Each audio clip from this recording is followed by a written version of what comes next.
ইদানিং ইরানের যে সংকটটা আমরা দেখছি সেটা কিন্তু শুধু আরেকটা আঞ্চলিক সংঘাত না। এই ঘটনাটা একটা বড় প্রশ্ন তুলে দিচ্ছে। যে প্রশ্নটা হলো, গত প্রায় ৭০ বছর ধরে চলে আসা মার্কিন নেতৃত্বাধীন বিশ্ব ব্যবস্থা কি তাহলে ভেঙে পড়তে শুরু করেছে? চলুন এই বিষয়টা নিয়েই আজ একটু গভীরে যাওয়া যাক। তো মূল প্রশ্নটা এখানেই। অনেক বিশ্লেষকই মনে করছেন যুক্তরাষ্ট্র ইরান যুদ্ধে খুব বাজেভাবে ফেঁসে গেছে, আর এই সংকটকে ঘিরে এমন সব ঘটনা ঘটছে যা কয়েক দশক ধরে তৈরি হওয়া ক্ষমতার ভারসাম্যে বড় ধরনের চির ধরাতে পারে। দেখুন, যুক্তরাষ্ট্রের এই যে বিশ্বজোড়া প্রভাব, সেটার পেছনে কিন্তু মূলত দুটো বড় ভিত্তি কাজ করে, একটা সামরিক আর একটা অর্থনৈতিক। আর এবারের ইরান সংকট পরিস্থিতিটাকে এমন জায়গায় নিয়ে গেছে যা এই দুটো স্তম্ভকেই একবারে নাড়িয়ে দেওয়ার ক্ষমতা রাখে।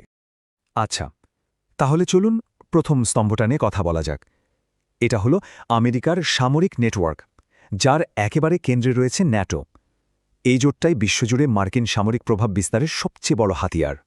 এই জোটের সবচেয়ে পাওয়ারফুল দিকটা হলো এর ৫ নম্বর ধারা, যেখানে পরিষ্কার বলা আছে জোটের কোনো একটা দেশের উপর হামলা হলে সেটা সবার উপর হামলা বলে ধরে নেওয়া হবে, আর সবাই মিলে সেটাকে প্রতিরোধ করবে। এই একটা ধারাই কিন্তু জোটের দেশগুলোকে দিয়েছে অসম্ভব নিরাপত্তা, আর এর নেতৃত্বে থেকে যুক্তরাষ্ট্র পেয়েছে বিশ্বজুড়ে প্রভাব বিস্তারের এক বিরাট সুযোগ। সত্যি বলতে ন্যাটোর এই সম্মিলিত শক্তির জোরেই কিন্তু যুক্তরাষ্ট্র ভিয়েতনাম থেকে আফগানিস্তান পর্যন্ত লড়েছে, পুরো মধ্যপ্রাচ্যে নিজের নিয়ন্ত্রণ প্রতিষ্ঠা করেছে, এমনকি সোভিয়েত ইউনিয়নের পতনকেও নিশ্চিত করতে পেরেছিল। তো এটা গেল সামরিক শক্তির কথা। এবার চলুন দ্বিতীয় স্তম্ভটার দিকে তাকানো যাক। মার্কিন যুক্তরাষ্ট্রের অর্থনৈতিক আধিপত্যের মূলে রয়েছে মধ্যপ্রাচ্যের তেল আর বিশ্ব অর্থনীতিতে ডলারের একচ্ছত্র নিয়ন্ত্রণ। এই ব্যবস্থাটা কিন্তু বেশ ইন্টারেস্টিং। যুক্তরাষ্ট্র মধ্যপ্রাচ্যের দেশগুলোকে নিরাপত্তা দেওয়ার কথা দিয়েছে, আর বিনিময়ে তারা সেখানে নিজেদের সামরিক ঘাঁটি বানিয়েছে। তবে সবচেয়ে বড় চালটা ছিল তেল বিক্রির চুক্তিটা, যেটা শুধু মার্কিন ডলারেই হবে। আর এর ফলে ডলার হয়ে ওঠে একটা গ্লোবাল কারেন্সি, আর পুরো বিশ্বের অর্থনীতির ওপর যুক্তরাষ্ট্রের একটা অবিশ্বাস্য নিয়ন্ত্রণ তৈরি হয়ে যায়। কিন্তু এখন যা দেখা যাচ্ছে তাতে মনে হচ্ছে মার্কিন ক্ষমতার এই দুটো ভিত্তি বেশ নড়বড়ে হয়ে গেছে, আর ইরান সংকট সেই ফাটলগুলোকে একদম দিনের আলোর মতো পরিষ্কার করে দিচ্ছে। এখানেই তো আসল ব্যাপারটা। ন্যাটোর চুক্তি অনুযায়ী এই সংকটে ইউরোপের দেশগুলোর তো যুক্তরাষ্ট্রের পাশে থাকার কথা, কিন্তু বাস্তবে কি হচ্ছে? একদম উল্টো। তারা এখন যুক্তরাষ্ট্রকে সাহায্য করা তো দূরের কথা, দূরত্ব তৈরি করছে। দেখুন, ইটালি, ফ্রান্স, স্পেন, ন্যাটোর বড় বড় সব সদস্য দেশগুলোই যুক্তরাষ্ট্রের ঘাঁটি ব্যবহারের অনুরোধ সরাসরি ফিরিয়ে দিয়েছে। এমনকি সবচেয়ে কাছের মিত্র বলে পরিচিত যুক্তরাজ্য বলে দিয়েছে, এটা আমাদের লড়াই নয়, এটা কিন্তু জোটের ভেতরে একটা বিশাল ভাঙনের স্পষ্ট ইঙ্গিত। ফ্রান্সের এই বিবৃতিটা শুনলেই আসলে সবকিছু পরিষ্কার হয়ে যায়। তারা একদম বুঝিয়ে দিচ্ছে যে এই যুদ্ধটা যুক্তরাষ্ট্রের, ইউরোপের নয়। তার মানে যে সামরিক নেটওয়ার্ক দিয়ে যুক্তরাষ্ট্র এতদিন বিশ্বে রাজত্ব করত, সেটাই এখন ভেঙে পড়ার মুখে।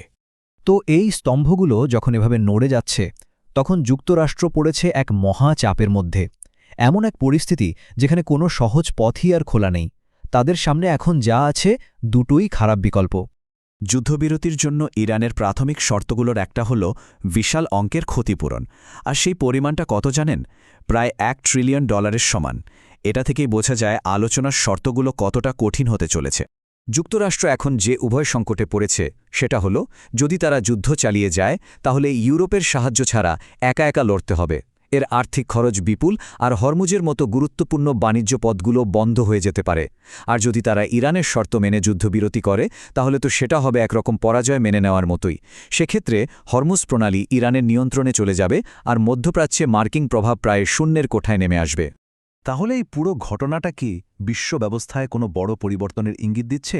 চলুন বিষয়টা বুঝতে ইতিহাসের একটা তত্ত্বের দিকে তাকানো যাক।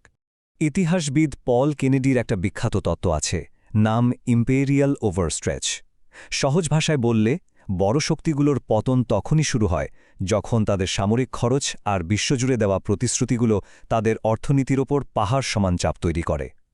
যুক্তরাষ্ট্র এখন একই সাথে ইউক্রেন, মধ্যপ্রাচ্য আর এশিয়ায় লড়ছে। তাদের ওপরও কিন্তু ঠিক একই ধরনের চাপ তৈরি হচ্ছে।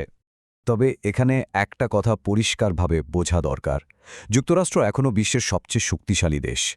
একটা সংকটে এর পতন হয়ে যাবে, ব্যাপারটা এতটাও সহজ নয়। সত্যি বলতে এটা হয়তো সরাসরি পতনের গল্প না, কিন্তু এটা ক্ষমতার একটা বড়সড় পুনর্বিন্যাস বা পাওয়ার ট্রানজিশনের শুরু হতে পারে। ইরান এই সংকটে কিন্তু কৌশলগতভাবে বেশ শক্তিশালী একটা জায়গায় চলে গেছে। তারা তেলের বাজার আর সমুদ্রপথকে ব্যবহার করে এমন একটা চাপ তৈরি করেছে যা পুরো পশ্চিমা বিশ্বকে নতুন করে সবকিছু ভাবতে বাধ্য করছে। তাই আসল প্রশ্নটা হলো, এই ৭০ বছরের পুরনো ব্যবস্থাটা যদি সত্যিই বদলাতে শুরু করে, তাহলে নতুন বিশ্ব ব্যবস্থাটা ঠিক কেমন হবে?